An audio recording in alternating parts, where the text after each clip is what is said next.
Hello friends, summary lovers पर आप सभी का स्वागत है। आज हम बात करने वाले हैं think less do more by Peter Hollins की। क्या आपने कभी ऐसा महसूस किया है कि आप कुछ बड़ा करना चाहते हैं, आपके पास अच्छे आइडियाज़ भी हैं, गोल्स भी हैं, प्लान्स भी हैं, लेकिन फिर भी आप शुरुआत नहीं कर पाते। आप सोचते रहते हैं कि सही समय आने दो, पहले सब कुछ परफेक्ट हो जाए, थोड़ा और रिसर्च कर लेते हैं, थोड़ा और समझ लेते हैं, लेकिन दिन, हफ्ते और कभी कभी साल भी निकल जाते हैं और एक्शन नहीं हो पाता। अगर ऐसा आपके साथ होता है तो यह बुक आपकी सोच बदल सकती है। इस बुक का सबसे बड़ा मैसेज ये है कि हमारी सक्सेस की कमी अक्सर नॉलेज की कमी की वजह से नहीं होती, बल्कि ज़रूरत से ज़्यादा सोचने की वजह से होती है। जितना ज़्यादा हम सोचते हैं उतना ज़्यादा कन्फ्यूजन बढ़ता है, जितना ज़्यादा एनालिसिस करते हैं उतना ज़्यादा फियर पैदा होता है और धीरे धीरे एक्शन पूरी तरह रुक जाता है। पीटर हॉलिंस इस बुक में बताते हैं कि दुनिया के सबसे सक्सेसफुल लोग ज़रूरी नहीं कि सबसे इंटेलिजेंट हों, लेकिन वे एक्शन लेने में सबसे तेज़ होते हैं। वे परफेक्ट मोमेंट का इंतज़ार नहीं करते। वे शुरुआत करते हैं, गलतियां करते हैं, सीखते हैं और आगे बढ़ते हैं। तो अगर आप भी ओवरथिंकिंग, प्रोक्रेस्टिनेशन और फियर की वजह से अपने गोल्स से दूर होते जा रहे हैं, तो यह समरी आपके लिए बेहद खास होने वाली है। वीडियो को अंत तक ज़रूर देखिए, क्योंकि हर चैप्टर में आपको ऐसे प्रैक्टिकल लेसन्स मिलने वाले हैं जिन्हें आप तुरंत अपनी लाइफ में अप्लाई कर सकते हैं। वैसे कमेंट करके ज़रूर बताइए कि क्या आप भी कभी ओवर थिंकिंग की वजह से कोई बड़ा अपॉर्चुनिटी खो चुके हैं। और अगर आप ऐसी ही पावरफुल बुक समरीज पसंद करते हैं तो समरी लवर्स को सब्सक्राइब करना बिल्कुल मत भूलिए। चलिए अब शुरू करते हैं और जानते हैं कि आखिर क्यों कम सोचना और ज़्यादा एक्शन लेना आपकी पूरी लाइफ बदल सकता है। हम में से ज़्यादातर लोग ये मानते हैं कि ज़्यादा सोचना एक अच्छी आदत है। हमें लगता है कि अगर हम किसी काम के बारे में ज़्यादा सोचेंगे, हर संभावना का एनालिसिस करेंगे और हर रिस्क को पहले से समझ लेंगे, तो हम बेहतर डिसीजन ले पाएंगे। लेकिन पीटर हॉलिंस बताते हैं कि एक सीमा के बाद सोचने का फ़ायदा खत्म हो जाता है और वही सोच हमारे लिए सबसे बड़ी रुकावट बन जाती है। चैप्टर 1, ज़्यादा सोचने की आदत आपको कैसे रोकती है। कल्पना कीजिए कि आपको एक नया बिजनेस शुरू करना है। शुरुआत में प्लानिंग करना ज़रूरी है। आपको मार्केट समझनी होगी, बजट देखना होगा और स्ट्रैटेजी बनानी होगी। लेकिन समस्या तब शुरू होती है जब प्लानिंग कभी खत्म ही नहीं होती। आप लगातार नई जानकारी इकट्ठा करते रहते हैं। एक वीडियो देखते हैं, फिर दूसरा वीडियो देखते हैं, एक बुक पढ़ते हैं, फिर दूसरी बुक खरीद लेते हैं। आपको लगता है कि अभी आप पूरी तरह तैयार नहीं हैं, आपको बस थोड़ी और जानकारी चाहिए। लेकिन सच्चाई यह है कि आप तैयार होने की कोशिश नहीं कर रहे होते, बल्कि एक्शन से बच रहे होते हैं। यही ओवरथिंकिंग का सबसे खतरनाक रूप है। बाहर से देखने पर ऐसा लगता है कि आप बहुत मेहनत कर रहे हैं, क्योंकि आपका दिमाग लगातार काम कर रहा है। लेकिन वास्तविकता में आपकी ज़िंदगी में कोई प्रोग्रेस नहीं हो रही होती। आप सोच रहे होते हैं, लेकिन कर कुछ नहीं रहे होते। लेखक बताते हैं कि हमारा दिमाग अनिश्चितता को पसंद नहीं करता। जब भी हमें कोई नया या चुनौतीपूर्ण काम करना होता है, हमारा दिमाग संभावित खतरों को ढूंढना शुरू कर देता है। वह हमें बचाने की कोशिश करता है, इसलिए वह हमें बार बार वर्स्ट केस सिनारियो दिखाता है। अगर बिजनेस फेल हो गया तो क्या होगा? अगर लोग हंसने लगे तो क्या होगा? अगर मैं गलती कर बैठा तो क्या होगा? अगर पैसे डूब गए तो क्या होगा? धीरे धीरे हमारा पूरा ध्यान संभावनाओं पर नहीं, बल्कि खतरों पर केंद्रित हो जाता है। हम सफलता की कल्पना कम और असफलता की कल्पना ज्यादा करने लगते हैं। इसका परिणाम यह होता है कि हम कोई कदम ही नहीं उठाते। दिलचस्प बात यह है कि ज्यादातर डर कभी सच नहीं होते, लेकिन हमारा दिमाग उन्हें इतना बड़ा बना देता है कि वे वास्तविकता से ज्यादा शक्तिशाली लगने लगते हैं। यही कारण है कि बहुत से लोग अपने सपनों को सिर्फ इसलिए छोड़ देते हैं क्योंकि उन्होंने अपने दिमाग में असफलता की एक काल्पनिक कहानी बना ली होती है। पीटर हॉलिंस बताते हैं कि एक्शन और कॉन्फिडेंस का रिश्ता भी लोग अक्सर गलत समझते हैं। ज़्यादातर लोग सोचते हैं कि पहले कॉन्फिडेंस आएगा और फिर वे एक्शन लेंगे, लेकिन वास्तविकता बिल्कुल उलटी है। पहले एक्शन आता है और फिर कॉन्फिडेंस पैदा होता है। मान लीजिए कोई व्यक्ति पब्लिक स्पीकिंग से डरता है। वह सोचता है कि जब उसका कॉन्फिडेंस बढ़ जाएगा तब वह लोगों के सामने बोलना शुरू करेगा। लेकिन कॉन्फिडेंस कभी अपने आप नहीं आता। कॉन्फिडेंस तभी पैदा होता है जब वह बार बार लोगों के सामने बोलता है। शुरुआत में गलती होती है, फिर सुधार होता है और धीरे धीरे आत्मविश्वास बनता है। यही नियम बिजनेस, मनी, करियर, रिलेशनशिप्स और लाइफ के लगभग हर क्षेत्र में लागू होता है। जो लोग एक्शन का इंतज़ार करते हैं वे अक्सर वहीं रह जाते हैं। जो लोग एक्शन लेते हैं वे सीखते हैं, बढ़ते हैं और आगे निकल जाते हैं। लेखक एक और महत्वपूर्ण बात बताते हैं। ओवर थिंकिंग अक्सर परफेक्शनिज्म से जुड़ी होती है। बहुत से लोग इसलिए शुरुआत नहीं करते क्योंकि वे चाहते हैं कि उनका पहला प्रयास ही परफेक्ट हो। वे चाहते हैं कि उनका प्लान बिल्कुल सही हो, उनका काम बिल्कुल बेहतरीन हो और उन्हें कोई गलती न करनी पड़े। लेकिन दुनिया में ऐसा कभी नहीं होता। हर सक्सेसफुल व्यक्ति ने गलतियां की हैं। हर सफल बिजनेस ने शुरुआत में समस्याओं का सामना किया है। हर एक्सपर्ट कभी बिगिनर था। फर्क सिर्फ इतना है कि उन्होंने गलती करने के डर को अपने ऊपर हावी नहीं होने दिया। जब आप परफेक्ट होने का इंतजार करते हैं तब आप अपनी ग्रोथ को रोक देते हैं, क्योंकि ग्रोथ का रास्ता गलतियों से होकर गुजरता है। जो व्यक्ति गलती करने के लिए तैयार नहीं है वह सीखने के लिए भी तैयार नहीं है। ओवर थिंकिंग का एक और नुकसान यह है कि यह आपकी मानसिक ऊर्जा को खत्म कर देती है। डिसीजन लेने की क्षमता सीमित होती है। जब आप हर छोटी चीज के बारे में जरूरत से ज्यादा सोचते हैं तो आपका दिमाग थक जाता है। इसे डिसीजन फैटीग कहा जाता है। फिर जब कोई वास्तव में महत्वपूर्ण डिसीजन लेने का समय आता है तब आपके पास पर्याप्त मानसिक ऊर्जा नहीं बचती। इसीलिए कई सफल लोग अपनी जिंदगी को सरल बनाते हैं। वे छोटी छोटी चीजों पर कम समय खर्च करते हैं और अपना फोकस उन कामों पर रखते हैं जो वास्तव में महत्वपूर्ण है।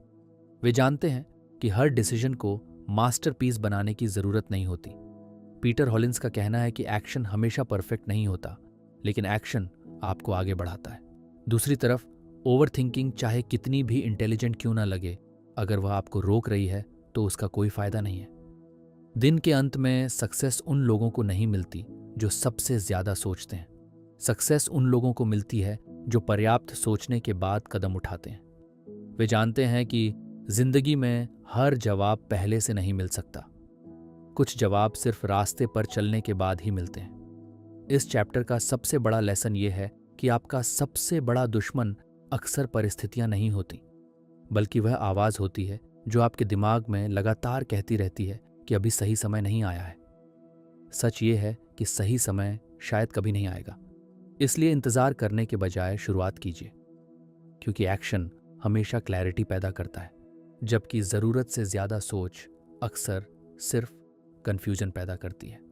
चैप्टर 2, एक्शन लेने की साइकोलॉजी और मेंटल बैरियर्स।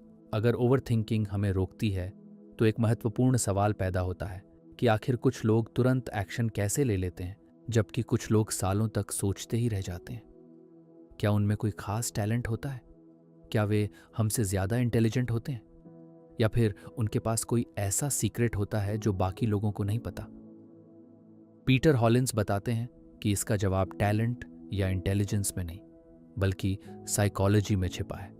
एक्शन लेने और न लेने के पीछे कुछ गहरे मानसिक कारण होते हैं। जब तक हम इन मेंटल बैरियर्स को नहीं समझते तब तक हम बार बार मोटिवेशन खोजते रहेंगे, लेकिन लगातार एक्शन नहीं ले पाएंगे। सबसे पहला बैरियर है फियर ऑफ फेलियर। ये शायद दुनिया का सबसे सामान्य डर है। लगभग हर इंसान किसी न किसी स्तर पर असफलता से डरता है। समस्या यह नहीं है कि हमें डर लगता है, समस्या यह है कि हम उस डर को वास्तविकता मान लेते हैं। जब कोई व्यक्ति नया बिजनेस शुरू करना चाहता है, नया स्किल सीखना चाहता है या कोई बड़ा गोल हासिल करना चाहता है, तो उसका दिमाग तुरंत संभावित असफलताओं की तस्वीर बनाना शुरू कर देता है। वह सोचता है कि अगर मैं फेल हो गया तो लोग क्या कहेंगे? अगर मेहनत करने के बाद भी रिजल्ट नहीं मिला तो क्या होगा? अगर मैंने सब कुछ खो दिया तो क्या होगा? धीरे धीरे उसका पूरा ध्यान उस चीज पर चला जाता है जो गलत हो सकती है। वह यह भूल जाता है कि क्या सही भी हो सकता है। यही मानसिक जाल उसे शुरुआत करने से रोक देता है। लेखक बताते हैं कि फेलियर वास्तव में कोई अंतिम घटना नहीं है। फेलियर सिर्फ फीडबैक है। यह आपको बताता है कि कौन सा तरीका काम नहीं कर रहा। लेकिन समाज ने फेलियर को इतना नकारात्मक बना दिया है कि लोग उसे सीखने के अवसर की जगह अपनी पहचान का हिस्सा मान लेते हैं। वे सोचते हैं कि अगर मैं फेल हो गया तो इसका मतलब मैं अयोग्य हूं, जबकि सच्चाई यह है कि किसी काम में असफल होना और खुद असफल होना दो बिल्कुल अलग बातें हैं। दूसरा बड़ा बैरियर है फियर ऑफ जजमेंट। इंसान एक सामाजिक प्राणी है। हम चाहते हैं कि लोग हमें पसंद करें, हमारी तारीफ करें और हमें स्वीकार करें। यही वजह है कि कई बार हम अपने सपनों से ज़्यादा लोगों की राय को महत्व देने लगते हैं। मान लीजिए आप YouTube चैनल शुरू करना चाहते हैं। आपके पास आइडियाज़ भी हैं और उत्साह भी है, लेकिन जैसे ही आप पहला वीडियो अपलोड करने के बारे में सोचते हैं, आपके दिमाग में सवाल आने लगते हैं। अगर किसी ने मजाक उड़ाया तो, अगर व्यूज़ नहीं आए तो, अगर रिश्तेदार कुछ बोलने लगे तो। ध्यान दीजिए कि इनमें से अधिकांश बातें अभी हुई भी नहीं हैं, लेकिन सिर्फ उनकी कल्पना ही आपको रोकने के लिए काफ़ी होती है। यही फियर ऑफ जजमेंट है। हम अपनी जिंदगी उन लोगों की राय के अनुसार जीने लगते हैं जो शायद खुद अपनी जिंदगी में कोई बड़ा रिस्क नहीं ले रहे होते। पीटर हॉलिंस कहते हैं कि अगर आप हर किसी को खुश करने की कोशिश करेंगे तो आप कभी अपनी क्षमता तक नहीं पहुंच पाएंगे। जो भी व्यक्ति कुछ अलग करता है उसे आलोचना का सामना करना पड़ता है। इसलिए आलोचना से बचने की कोशिश करने के बजाय उसके साथ जीना सीखना ज्यादा जरूरी है। तीसरा मेंटल बैरियर है कंफर्ट जोन। हमारा दिमाग सुरक्षा पसंद करता है। उसे वही चीजें अच्छी लगती हैं जो परिचित हों। इसलिए जब भी हम कुछ नया करने की कोशिश करते हैं, हमारा दिमाग रेजिस्टेंस पैदा करता है। मान लीजिए आप रोज सुबह जल्दी उठकर एक्सरसाइज शुरू करना चाहते हैं। पहले कुछ दिन आपका शरीर और दिमाग दोनों विरोध करेंगे। आपको नींद आएगी, आलस महसूस होगा और हर दिन कोई ना कोई बहाना मिलेगा। ऐसा इसलिए नहीं हो रहा क्योंकि आप कमज़ोर हैं। ऐसा इसलिए हो रहा है क्योंकि आपका दिमाग पुराने पैटर्न को बनाए रखना चाहता है। कंफर्ट जोन शुरुआत में सुरक्षित लगती है, लेकिन लंबे समय में यही सबसे खतरनाक जगह बन जाती है, क्योंकि वहीं ग्रोथ रुक जाती है। वहां आपको दर्द कम मिलता है, लेकिन प्रोग्रेस भी नहीं मिलती। लेखक बताते हैं कि ज्यादातर लोग मोटिवेशन का इंतजार करते रहते हैं। उन्हें लगता है कि एक दिन अचानक वे बहुत प्रेरित महसूस करेंगे और फिर सब कुछ बदल जाएगा। लेकिन वास्तविकता इससे बिल्कुल अलग है। मोटिवेशन अक्सर एक्शन का परिणाम होती है, कारण नहीं। जब आप कोई छोटा कदम उठाते हैं और थोड़ा प्रोग्रेस देखते हैं, तब मोटिवेशन पैदा होती है। इसलिए जो लोग मोटिवेशन का इंतजार करते रहते हैं वे अक्सर शुरुआत ही नहीं कर पाते। इसके विपरीत जो लोग छोटे एक्शंस लेते रहते हैं, उनके अंदर मोमेंटम बनना शुरू हो जाता है। मोमेंटम एक ऐसी शक्ति है जो धीरे धीरे काम को आसान बनाती जाती है। शुरुआत में जो काम मुश्किल लगता था, वही कुछ समय बाद सामान्य लगने लगता है। एक और महत्वपूर्ण बैरियर है आइडेंटिटी कॉन्फ्लिक्ट। कई बार हमारी पुरानी पहचान हमें आगे बढ़ने से रोकती है। उदाहरण के लिए, अगर कोई व्यक्ति खुद को हमेशा आलसी मानता रहा है, तो जब वह मेहनती बनने की कोशिश करेगा, उसका दिमाग उसे पुराने वर्जन की याद दिलाएगा। वह कहेगा कि यह तुम्हारे बस की बात नहीं है, तुम ऐसे नहीं हो। यही कारण है कि बदलाव सिर्फ व्यवहार का नहीं, पहचान का भी खेल है। जब तक आप खुद को नए रूप में देखना शुरू नहीं करेंगे, तब तक नए एक्शंस को लंबे समय तक बनाए रखना कठिन होगा। पीटर हॉलिंस बताते हैं कि सफल लोग खुद को अलग तरीके से देखते हैं। वे यह नहीं कहते कि मैं कोशिश कर रहा हूं, वे कहते हैं कि मैं ऐसा व्यक्ति हूं जो एक्शन लेता है। यह छोटा सा अंतर उनकी पूरी मानसिकता बदल देता है। इस चैप्टर का सबसे बड़ा संदेश ये है कि एक्शन की सबसे बड़ी लड़ाई बाहर नहीं, बल्कि दिमाग के अंदर चलती है। असफलता का डर, लोगों की राय का डर, कंफर्ट जोन की पकड़, मोटिवेशन का इंतजार और पुरानी पहचान से जुड़ाव, ये सभी अदृश्य दीवारें हैं जो हमें रोकती हैं। लेकिन अच्छी खबर यह है कि इन दीवारों को तोड़ने के लिए किसी विशेष टैलेंट की जरूरत नहीं होती। जरूरत सिर्फ इतनी है कि आप डर के बावजूद पहला कदम उठाएं, क्योंकि डर एक्शन लेने से खत्म नहीं होता, बल्कि एक्शन लेने के दौरान धीरे धीरे कमजोर पड़ता है। और जब आप बार बार छोटे कदम उठाते हैं, तब आपका दिमाग भी यह मानने लगता है कि आप वास्तव में वह इंसान हैं जो सिर्फ सोचता नहीं बल्कि करता भी है। चैप्टर 3, परफेक्शनिज्म, फियर और प्रोक्रेस्टिनेशन का जाल। अब तक हमने समझा कि ओवर थिंकिंग कैसे हमें रोकती है और हमारे दिमाग के अंदर मौजूद मेंटल बैरियर्स किस तरह एक्शन लेने से दूर रखते हैं। लेकिन पीटर हॉलिंस बताते हैं कि इन सभी समस्याओं के पीछे 3 ऐसे छिपे हुए दुश्मन होते हैं जो अक्सर एक साथ काम करते हैं: परफेक्शनिज्म, फियर और प्रोक्रेस्टिनेशन।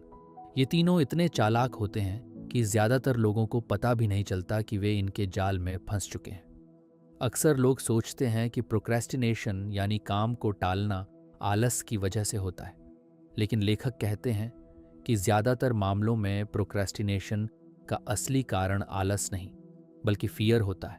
हम किसी काम को इसलिए नहीं टालते क्योंकि हम उसे करना नहीं चाहते, हम उसे इसलिए टालते हैं क्योंकि उसके साथ जुड़ी भावनाएं हमें असहज महसूस कराती हैं। मान लीजिए आपको एक महत्वपूर्ण प्रेजेंटेशन देनी है, आप जानते हैं कि यह आपके करियर के लिए बहुत ज़रूरी है, फिर भी आप तैयारी शुरू नहीं करते। आप सोशल मीडिया चलाने लगते हैं, वीडियोस देखने लगते हैं या छोटे मोटे कामों में व्यस्त हो जाते हैं। बाहर से देखने पर ऐसा लगता है कि आप आलसी हैं, लेकिन अंदर से आपका दिमाग फेलियर, रिजेक्शन या एम्बैरेसमेंट के डर से बचने की कोशिश कर रहा होता है। यही प्रोक्रास्टिनेशन का असली चेहरा है। ये टाइम मैनेजमेंट की समस्या कम और इमोशन मैनेजमेंट की समस्या ज़्यादा है। हम काम को नहीं टालते बल्कि उस भावना को टालते हैं जो उस काम से जुड़ी होती है। पीटर हॉलिन्स बताते हैं कि फियर कई रूपों में आता है। कभी हमें असफल होने का डर होता है, कभी सफल हो जाने का भी डर होता है क्योंकि सफलता के साथ नई जिम्मेदारियां आती हैं। कभी हमें लोगों की आलोचना का डर होता है, कभी हमें यह डर होता है कि अगर हमने पूरी कोशिश की और फिर भी सफल नहीं हुए तो क्या होगा। इसी जगह परफेक्शनिज्म खेल में प्रवेश करता है। परफेक्शनिज्म पहली नज़र में एक अच्छी आदत लगती है। समाज भी अक्सर इसे पॉजिटिव क्वालिटी के रूप में देखता है। लोग कहते हैं कि मैं परफेक्ट काम करना चाहता हूँ, मैं क्वालिटी से समझौता नहीं करता, मैं अपना बेस्ट देना चाहता हूँ। लेकिन लेखक बताते हैं कि हेल्थी एक्सीलेंस और परफेक्शनिज्म में बहुत बड़ा अंतर है। एक्सीलेंस का मतलब है अपना सर्वश्रेष्ठ देना, जबकि परफेक्शनिज्म का मतलब है गलती की संभावना को पूरी तरह खत्म करने की कोशिश करना। यहीं समस्या शुरू होती है। परफेक्शनिस्ट व्यक्ति कभी संतुष्ट नहीं होता। उसे हमेशा लगता है कि अभी कुछ और सुधार किया जा सकता है, अभी थोड़ा और रिसर्च चाहिए, अभी थोड़ा और सीखना बाकी है, अभी सही समय नहीं आया है।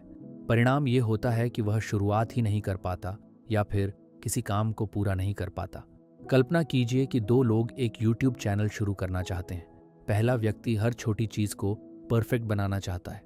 वह कैमरा, लाइटिंग, स्क्रिप्ट, एडिटिंग और हर डिटेल पर महीनों काम करता रहता है। दूसरा व्यक्ति उपलब्ध संसाधनों के साथ शुरुआत कर देता है। उसके वीडियोस शुरुआत में परफेक्ट नहीं होते, लेकिन हर वीडियो के साथ वह बेहतर होता जाता है।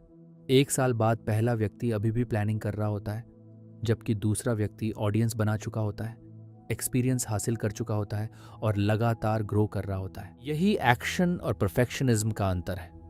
लेखक बताते हैं कि दुनिया में किसी भी क्षेत्र का एक्सपर्ट शुरुआत में एक्सपर्ट नहीं था।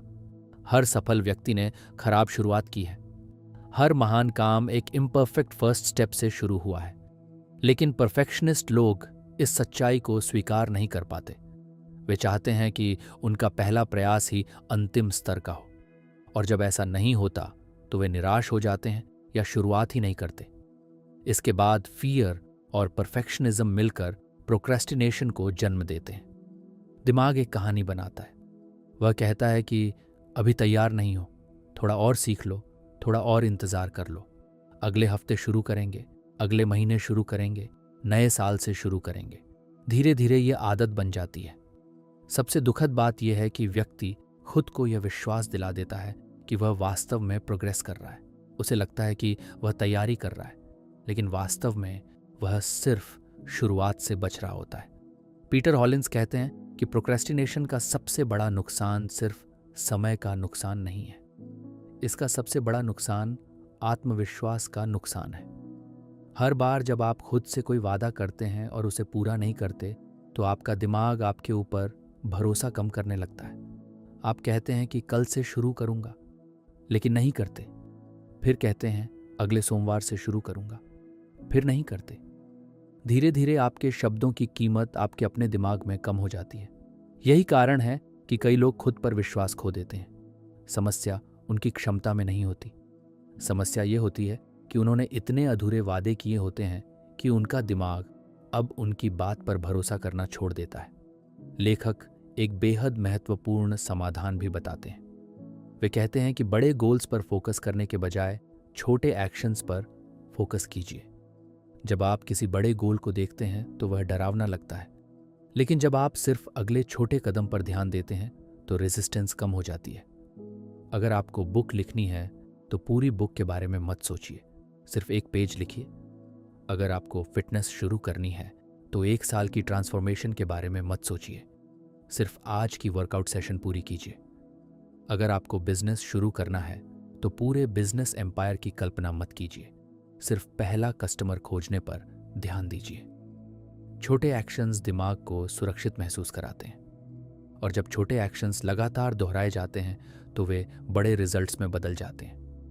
इस चैप्टर का सबसे बड़ा लेसन ये है कि परफेक्शनिज्म सफलता का रास्ता नहीं है, बल्कि अक्सर सफलता की सबसे बड़ी रुकावट बन जाता है। फियर आपको शुरुआत करने से रोकता है, परफेक्शनिज्म आपको तैयार होने का भ्रम देता है, और प्रोक्रेस्टिनेशन आपके सपनों को धीरे धीरे भविष्य की तरफ धकेलती रहती है। लेकिन जिस दिन आप यह स्वीकार कर लेते हैं कि इम्परफेक्ट एक्शन भी नो एक्शन से बेहतर है, उसी दिन आपका जीवन बदलना शुरू हो जाता है। क्योंकि असली ग्रोथ परफेक्ट बनने से नहीं आती, बल्कि लगातार आगे बढ़ने से आती है। और दुनिया में कोई भी व्यक्ति तब तक आगे नहीं बढ़ सकता जब तक वह शुरुआत करने का साहस नहीं जुटाता। चैप्टर 4, फास्ट डिसीजंस, मोमेंटम और कंसिस्टेंट एक्शन का सिस्टम। अब तक हमने देखा कि ओवरथिंकिंग, फियर, परफेक्शनिज्म और प्रोक्रेस्टिनेशन किस तरह लोगों को उनके गोल्स से दूर रखते हैं। लेकिन एक महत्वपूर्ण सवाल अभी भी बाकी है। अगर हमें सफलता चाहिए तो हमें वास्तव में क्या करना चाहिए? सिर्फ यह जान लेना कि हमारी समस्याएं क्या हैं काफ़ी नहीं है। हमें एक ऐसा सिस्टम चाहिए जो हमें लगातार एक्शन लेने में मदद करे। पीटर हॉलिन्स बताते हैं कि सफल लोग दूसरों से ज़्यादा इंटेलिजेंट होने की वजह से सफल नहीं होते। वे सफल इसलिए होते हैं क्योंकि उन्होंने डिसीजन लेने और एक्शन करने का एक मजबूत सिस्टम बना लिया होता है। वे हर दिन मोटिवेशन के भरोसे नहीं जीते। वे ऐसी आदतें और प्रक्रियाएं बनाते हैं जो उन्हें लगातार आगे बढ़ाती रहती हैं। सबसे पहले लेखक फास्ट डिसीजंस की बात करते हैं। ज़्यादातर लोग डिसीजन लेने में बहुत ज़्यादा समय बर्बाद कर देते हैं। वे हर विकल्प का एनालिसिस करते रहते हैं। उन्हें हमेशा लगता है कि शायद कोई और बेहतर विकल्प मौजूद है, शायद थोड़ा और सोच लेने से कोई परफेक्ट सॉल्यूशन मिल जाएगा। लेकिन वास्तविकता यह है कि जिंदगी के अधिकांश डिसीजंस परफेक्ट इंफॉर्मेशन के साथ नहीं लिए जा सकते। आपके पास हमेशा कुछ न कुछ जानकारी की कमी रहेगी। अगर आप 100% निश्चित होने का इंतजार करेंगे तो आप कभी आगे नहीं बढ़ पाएंगे। सफल लोग ये समझते हैं कि कई बार सही डिसीजन लेने से ज़्यादा महत्वपूर्ण होता है डिसीजन लेना। मान लीजिए आपको 2 अपॉर्चुनिटीज़ में से एक चुननी है। अगर आप महीनों तक सोचते रहेंगे तो हो सकता है दोनों अपॉर्चुनिटीज़ ही निकल जाएं। लेकिन अगर आप उपलब्ध जानकारी के आधार पर एक डिसीजन लेते हैं तो कम से कम आप आगे बढ़ना शुरू कर देंगे। पीटर हॉलिन्स कहते हैं कि एक्शन अक्सर क्लैरिटी पैदा करता है। कई जवाब आपको सोचने से नहीं बल्कि करने से मिलते हैं। इसलिए अनिश्चितता को खत्म करने की कोशिश करने के बजाय उसके साथ आगे बढ़ना सीखना ज़रूरी है। इसके बाद लेखक मोमेंटम की बात करते हैं। मोमेंटम को समझना बेहद महत्वपूर्ण है, क्योंकि यही वह शक्ति है जो कठिन कामों को आसान बनाती है। शुरुआत हमेशा सबसे मुश्किल होती है। जब कोई चीज़ नई होती है तब रेजिस्टेंस सबसे ज़्यादा होती है, लेकिन जैसे जैसे आप एक्शन दोहराते हैं वही काम आसान महसूस होने लगता है। एक भारी पत्थर को धक्का देने की कल्पना कीजिए। शुरुआत में पूरी ताकत लगानी पड़ती है, लेकिन एक बार पत्थर चलना शुरू कर दे तो उसे आगे बढ़ाना अपेक्षाकृत आसान हो जाता है। जिंदगी में भी यही नियम लागू होता है। पहला वीडियो बनाना मुश्किल होता है, पहला आर्टिकल लिखना मुश्किल होता है, पहला बिजनेस शुरू करना मुश्किल होता है, लेकिन जब आप लगातार काम करते रहते हैं तो मोमेंटम बनने लगता है, और फिर वही चीज़ें जो पहले असंभव लगती थीं सामान्य लगने लगती हैं।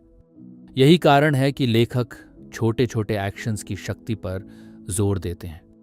बहुत से लोग बड़े रिजल्ट्स चाहते हैं, लेकिन छोटे एक्शंस को नज़रअंदाज कर देते हैं। वे सोचते हैं कि अगर कोई बड़ा कदम नहीं उठा सकते तो कुछ करने का कोई मतलब नहीं है, लेकिन वास्तविकता बिल्कुल उलट ही है। एक पेज रोज पढ़ना छोटा एक्शन है, 10 मिनट एक्सरसाइज करना छोटा एक्शन है, रोज एक नया स्किल प्रैक्टिस करना छोटा एक्शन है। लेकिन जब ये छोटे एक्शंस महीनों और सालों तक दोहराए जाते हैं तो उनका प्रभाव असाधारण हो जाता है।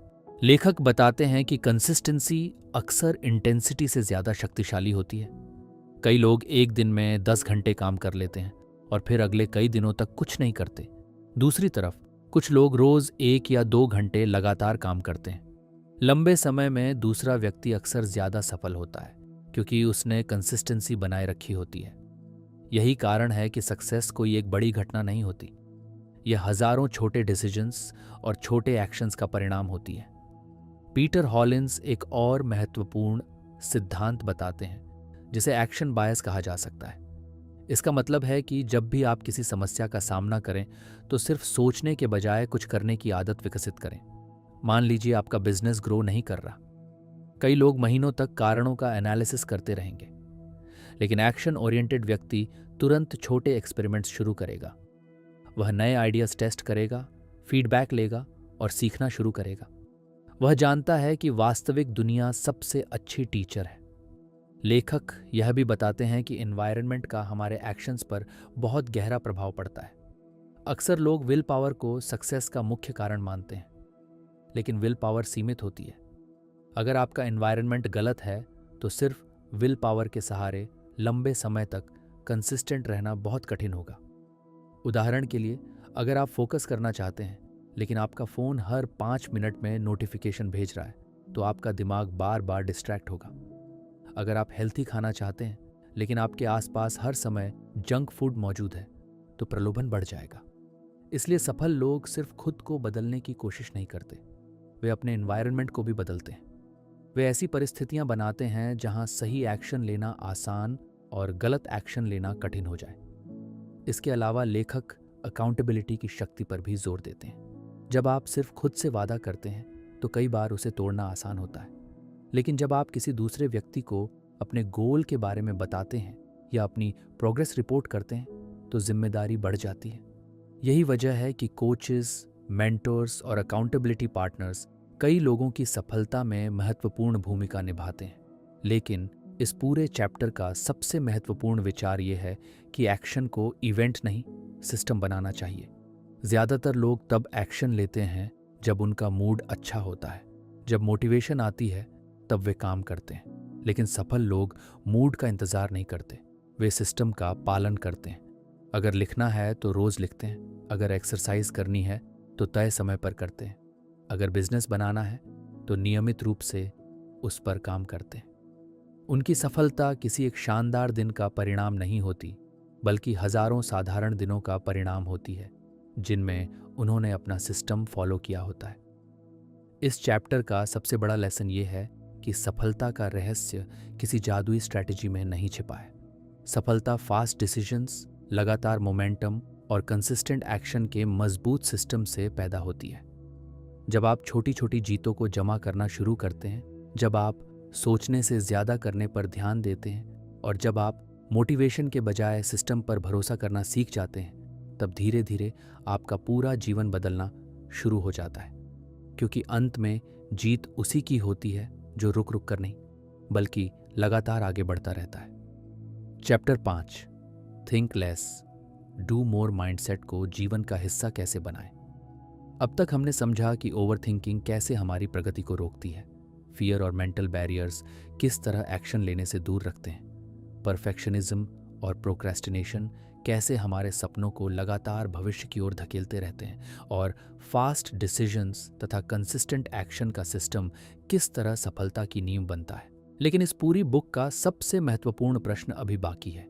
आखिर थिंक लेस डू मोर सिर्फ एक आइडिया बनकर न रह जाए, बल्कि हमारी पहचान और जीवन शैली का हिस्सा कैसे बने। पीटर हॉलिन्स बताते हैं कि किसी भी व्यक्ति का जीवन एक बड़े डिसीजन से नहीं बदलता। जीवन उन छोटे छोटे डिसीजन से बदलता है जिन्हें हम हर दिन बार बार दोहराते हैं। यही दोहराव धीरे धीरे हमारी आदतों को बनाता है और आदतें मिलकर हमारी पहचान का निर्माण करती हैं। अधिकतर लोग बदलाव को गलत तरीके से देखते हैं। वे सोचते हैं कि एक दिन अचानक वे पूरी तरह बदल जाएंगे। वे मानते हैं कि किसी मोटिवेशन वीडियो, किसी इंस्पिरेशनल कोट या किसी पावरफुल सेमिनार के बाद उनकी जिंदगी बदल जाएगी। कुछ समय के लिए उन्हें उत्साह भी महसूस होता है, लेकिन कुछ दिनों बाद वे फिर पुराने पैटर्न में लौट जाते हैं। लेखक कहते हैं कि स्थायी बदलाव मोटिवेशन से नहीं, आइडेंटिटी से आता है। अगर कोई व्यक्ति खुद को ओवरथिंकर मानता है तो वह हर परिस्थिति में ज़रूरत से ज़्यादा सोचने की कोशिश करेगा। अगर कोई खुद को आलसी मानता है तो वह बार बार उसी व्यवहार को दोहराएगा। लेकिन जब व्यक्ति अपनी पहचान बदलना शुरू करता है तब उसका व्यवहार भी बदलने लगता है। इसलिए पहला कदम है खुद को नए तरीके से देखना। अपने आप से यह कहना बंद कीजिए कि मैं हमेशा टालता हूं, मैं हमेशा डरता हूं, मैं कभी कंसिस्टेंट नहीं रह सकता। इसके बजाय खुद को ऐसे व्यक्ति के रूप में देखना शुरू कीजिए जो एक्शन लेता है। शुरुआत में यह अजीब लग सकता है, लेकिन आपका दिमाग धीरे धीरे उसी पहचान के अनुसार काम करना शुरू कर देता है। पीटर हॉलिन्स बताते हैं कि हमारी जिंदगी की दिशा हमारे डेली चॉइसेस तय करते हैं। कोई भी व्यक्ति एक दिन में सफल या असफल नहीं बनता, वह हर दिन लिए गए छोटे डिसीजंस के कारण उस दिशा में बढ़ता है। जब आप सुबह उठकर एक्सरसाइज करते हैं तो आप सिर्फ एक्सरसाइज नहीं कर रहे होते, आप अपने दिमाग को यह साबित कर रहे होते हैं कि आप डिसिप्लिन वाले व्यक्ति हैं। जब आप किसी कठिन काम को टालने के बजाय शुरू कर देते हैं तो आप सिर्फ काम पूरा नहीं कर रहे होते, आप अपने दिमाग को यह सिखा रहे होते हैं कि आप एक्शन लेने वाले व्यक्ति हैं। यही छोटे प्रमाण धीरे धीरे आपकी नई पहचान बनाते हैं। लेखक एक और महत्वपूर्ण सिद्धांत बताते हैं जिसे एक्शन फर्स्ट मेंटालिटी कहा जा सकता है। इसका अर्थ है कि जब भी कोई अपॉर्चुनिटी, आइडिया या चैलेंज आपके सामने आए तो आपकी पहली प्रतिक्रिया एनालिसिस नहीं बल्कि एक्शन की दिशा में होनी चाहिए। इसका मतलब यह नहीं कि बिना सोचे समझे फैसले लिए जाएं। इसका मतलब सिर्फ इतना है कि सोचने का उद्देश्य एक्शन होना चाहिए, न कि अंतहीन एनालिसिस। बहुत से लोग प्लानिंग के प्रेम में पड़ जाते हैं। उन्हें प्लान बनाना अच्छा लगता है, गोल्स लिखना अच्छा लगता है, स्ट्रैटेजीज पर चर्चा करना अच्छा लगता है, लेकिन वे वास्तविक दुनिया में बहुत कम कदम उठाते हैं। लेखक कहते हैं कि दुनिया रिजल्ट को रिवॉर्ड करती है, इंटेंशंस को नहीं। आपके पास कितने शानदार आइडियाज़ हैं ये महत्वपूर्ण नहीं है। महत्वपूर्ण ये है कि आपने उन आइडियाज़ पर कितना काम किया है। यहीं पर think less do more mindset अपनी पूरी शक्ति दिखाता है। ये आपको याद दिलाता है कि नॉलेज तब तक बेकार है जब तक वह एक्शन में न बदल जाए। पीटर हॉलिन्स ये भी बताते हैं कि असफलता के प्रति हमारा नज़रिया बदलना ज़रूरी है। ज़्यादातर लोग फेलियर को अंत मानते हैं, जबकि सफल लोग उसे फीडबैक मानते हैं। अगर कोई स्ट्रैटेजी काम नहीं करती तो इसका मतलब यह नहीं कि आप असफल हैं। इसका मतलब सिर्फ इतना है कि आपको दूसरा तरीका आजमाना है। यह सोच व्यक्ति को लगातार आगे बढ़ने की शक्ति देती है। जब आप फेलियर को सीखने की प्रक्रिया का हिस्सा मान लेते हैं तब आपका डर कम होने लगता है, और जब डर कम होता है तब एक्शन बढ़ने लगता है। लेखक कहते हैं कि जिंदगी में क्लैरिटी हमेशा शुरुआत में नहीं मिलती, अक्सर क्लैरिटी रास्ते में मिलती है। कई लोग इसलिए रुके रहते हैं क्योंकि उन्हें पूरा रास्ता दिखाई नहीं देता। वे तब तक चलना नहीं चाहते जब तक उन्हें मंजिल तक का हर कदम स्पष्ट न दिख जाए। लेकिन वास्तविक जीवन ऐसा नहीं है। जीवन धुंधली सड़क की तरह है। आपको अक्सर सिर्फ अगला कदम दिखाई देता है, और जैसे जैसे आप आगे बढ़ते हैं रास्ता भी साफ होता जाता है। जो लोग पहले पूरी क्लैरिटी चाहते हैं वे अक्सर वहीं खड़े रह जाते हैं। जो लोग पहले कदम उठाते हैं वे धीरे धीरे पूरी दिशा खोज लेते हैं। इस बुक का एक गहरा संदेश यह भी है कि समय हमारी सबसे मूल्यवान संपत्ति है।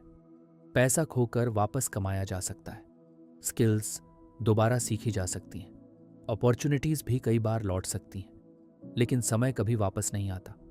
हर दिन जो सिर्फ सोचने में निकल जाता है वह दिन हमेशा के लिए चला जाता है। इसीलिए लेखक हमें याद दिलाते हैं कि जीवन का उद्देश्य सिर्फ तैयारी करना नहीं है। जीवन का उद्देश्य जीना, सीखना, अनुभव करना और आगे बढ़ना है।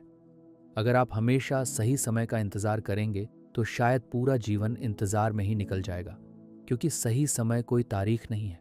सही समय वह क्षण है जब आप निर्णय लेते हैं कि अब मैं शुरुआत करूंगा। इस पूरी बुक का अंतिम और सबसे शक्तिशाली लेसन यही है कि सफलता का रहस्य किसी विशेष टैलेंट, इंटेलिजेंस या लक में नहीं छिपा है। सफलता का रहस्य इस बात में छिपा है कि आप कितनी जल्दी सोच को एक्शन में बदल सकते हैं। जो लोग सिर्फ सोचते रहते हैं वे संभावनाओं की दुनिया में जीते हैं। जो लोग एक्शन लेते हैं वे वास्तविक परिणामों की दुनिया बनाते हैं। इसलिए आज से अपने आप से एक सरल वादा कीजिए। हर बार जब आपका दिमाग आपको रुकने, डरने या इंतज़ार करने के लिए कहे, तो आप एक छोटा कदम ज़रूर उठाएंगे, क्योंकि छोटे कदम ही बड़े बदलावों की शुरुआत होते हैं। और जब आप लगातार छोटे एक्शंस लेते रहते हैं, तब एक दिन पीछे मुड़कर देखने पर आपको एहसास होता है कि आपकी पूरी ज़िंदगी बदल चुकी है। यही थिंक लेस डू मोर का असली अर्थ है। कम सोचिए, समझदारी से सोचिए, लेकिन सबसे महत्वपूर्ण बात, एक्शन लीजिए, क्योंकि अंत में ज़िंदगी उन लोगों को रिवॉर्ड करती है जो सपने देखने के साथ साथ उन्हें सच करने का साहस भी रखते हैं। तो दोस्तों, थिंक लेस डू मोर हमें यह सिखाती है कि सफलता का रास्ता परफेक्ट प्लानिंग से नहीं, बल्कि लगातार एक्शन से बनता है। ओवर थिंकिंग, फियर और प्रोक्रेस्टिनेशन को हराने का सबसे अच्छा तरीका है पहला कदम उठाना। याद रखिए, छोटे छोटे एक्शंस ही बड़े रिजल्ट्स बनाते हैं। अगर आपको यह समरी पसंद आई हो तो कमेंट करके बताइए कि इस बुक का कौन सा लेसन आपको सबसे ज़्यादा पसंद आया। और ऐसी ही बेहतरीन बुक समरीज़ के लिए समरी लवर्स को सब्सक्राइब करना बिल्कुल ना भूलें। मिलते हैं अगली समरी में।